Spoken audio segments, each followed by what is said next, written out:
This is Trojan News.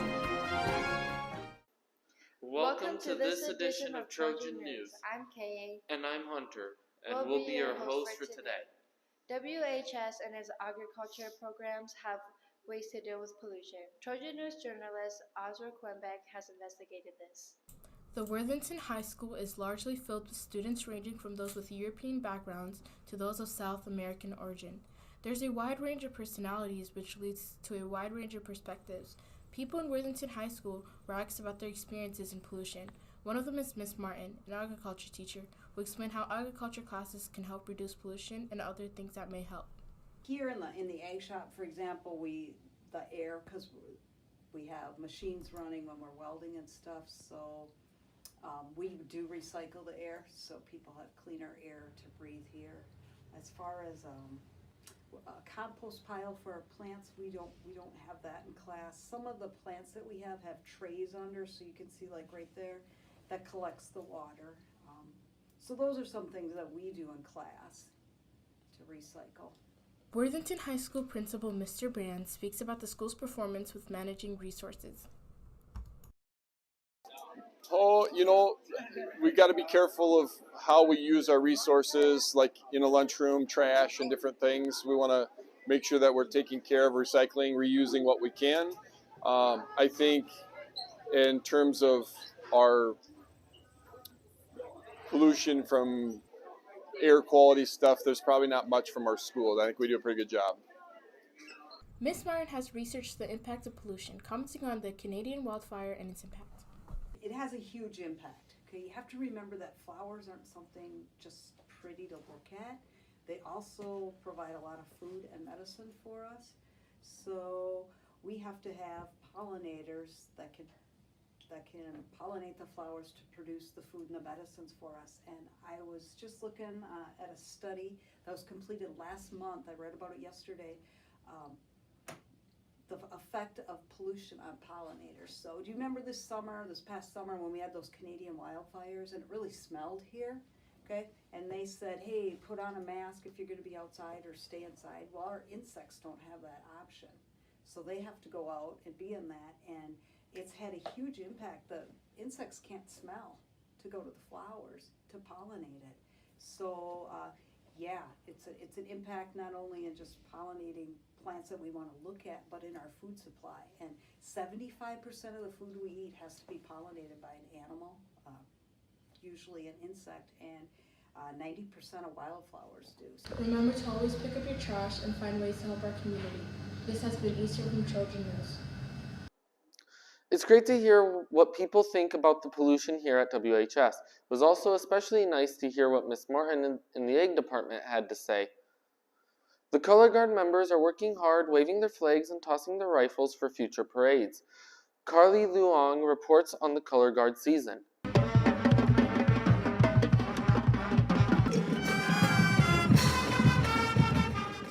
The Color Guard members are preparing for future Spirit of Worthington Marching Band and performances.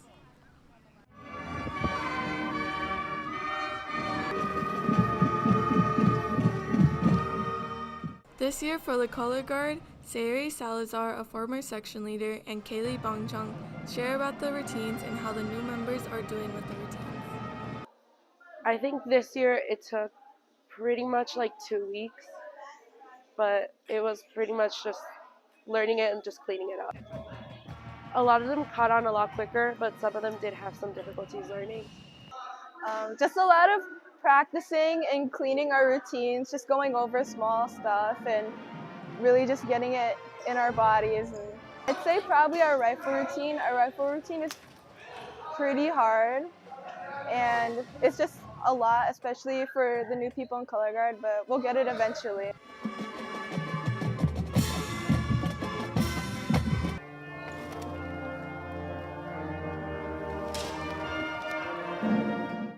As a first-year Color Guard member for Worthington High School, Marilyn Castillo shares about how she feels about the transitions in the dance and going into different routines. I wouldn't say it's that stressful, maybe just transitioning and then going into the different routines and just doing it really quick is pretty stressful, but that's basically it. Many people have had different thoughts on the color guards' costumes, and Kaylee thinks the costumes really add to the show. So our costume is like the colors of New York because our band show is like New York, so it's blue and orange, and we're supposed to be like businesswomen, so businesswomen in New York, so that's basically our costume, and that's who we are in the show. I think it really adds to the show, along with the props and the staircases and our flags. It really just adds to the show and like tells the story.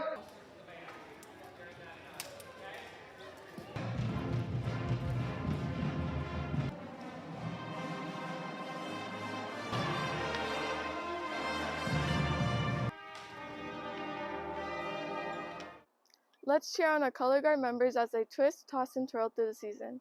This has been Carly for Trojan News.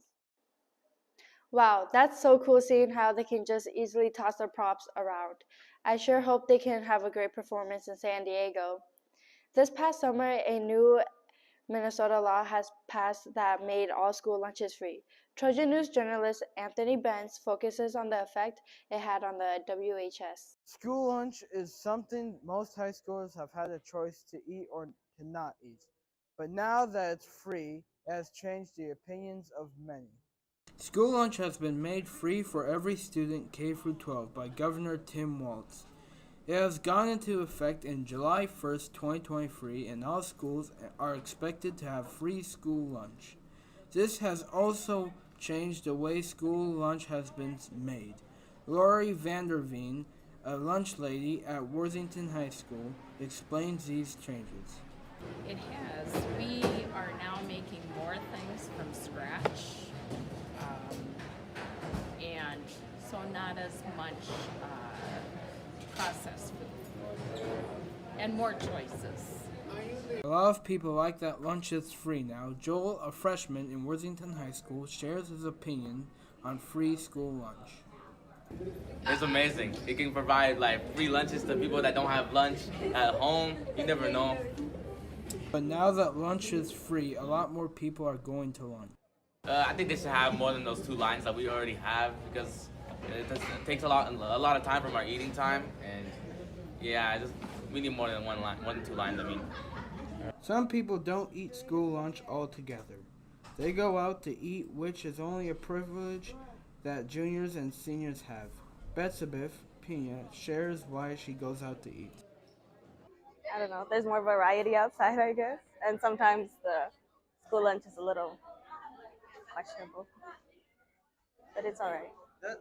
School lunch is and will always be a part of school culture, whether you love it or hate it, but now that it's free, everyone can enjoy school lunch without having to pay a thing. This has been Anthony Bent for Trojan News. Wow, all this talk about lunch makes me hungry. What about you? Me too. I wonder what's for lunch today.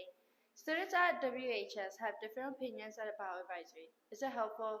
Is it unnecessary? Trojan News journalist Jose Sierra speaks to several students to find out. A lot of students at WHS have to attend advisory. Some students enjoy advisory while others don't find it beneficial. Advisory acts like a study hall at the end of the day for students. Some days advisory acts as a time to work on character strong, ALICE training, and other issues the school wants to address. Students gather in their set classrooms to work on homework, chat, and get caught up. Depending on how much a student utilizes their time in advisory, it can still play a big role in the school day. Morgan Fauch is a senior at WHS who takes PSEO classes and is a member of the cheer team. She mentions that advisory affects how people get ready for extracurriculars. Sometimes it does because some girls get out late from changing because they have to change right after advisory. But sometimes it's easier because if they forget their clothes and they can leave advisory earlier to go get changed and then get their water bottle filled, and then if they need their pom-poms, they can go and get that during that time. From affecting sports practice to people's day, the 30-minute class plays a big part in the school day. Easton Newman is a senior at WHS who not only attends but looks forward to advisory. I love it. I think it's really, really nice to have a class where you can just chill with all your friends and like work on homework. Other students have a different experience during advisory. Alexia Puente is a junior whose advisory experience is very different from Easton's. I think it's boring because it's long. It's like 30 minutes long and there's like nothing to do. Braden Meester, a freshman this year, shares his opinion on advisory. His opinion differs from the upperclassmen. It's not that bad, I guess. It gives you time to do stuff. It was kind of like directed studies. Depending on how students utilize advisory, it can be viewed as accommodating or unnecessary. So, what's your opinion on advisory? This has been Jose Sierra for Trojan News. Wow, there are a lot of different opinions. Yeah, it's really cool to hear what other students have to say. September marks a week of homecoming. Ms. Carnegie and Mr. Nunez shared the preparation that was involved with homecoming. The crowned homecoming king and queen also shared their experience being king and queen. News journalist Edgar Mendez goes over on how the homecoming week went. September 25th marked the first day of homecoming week. Maglia and Emily Soto were crowned king and queen. They also got to travel with their homecoming court and visit different schools. While everyone is having fun during homecoming week, what work truly goes into planning homecoming? Student council advisors Mr. Nunez and Ms. Carnegie help explain what the process of organizing the homecoming court is like. It's a lot. It can be stressful at times, but in the end, it's always a blast. Ms. Carnegie and I, we work really well together, and Mr. Hastings and Mr. Brands, they help us quite a bit with getting things set up and ready, and everybody, the janitors, custodians, Cable 3, all those, they're really fun to work with. It's a lot of moving parts that have to come together for homecoming, but when it all comes together, it's a really fun week for the kids and for staff and everyone like that.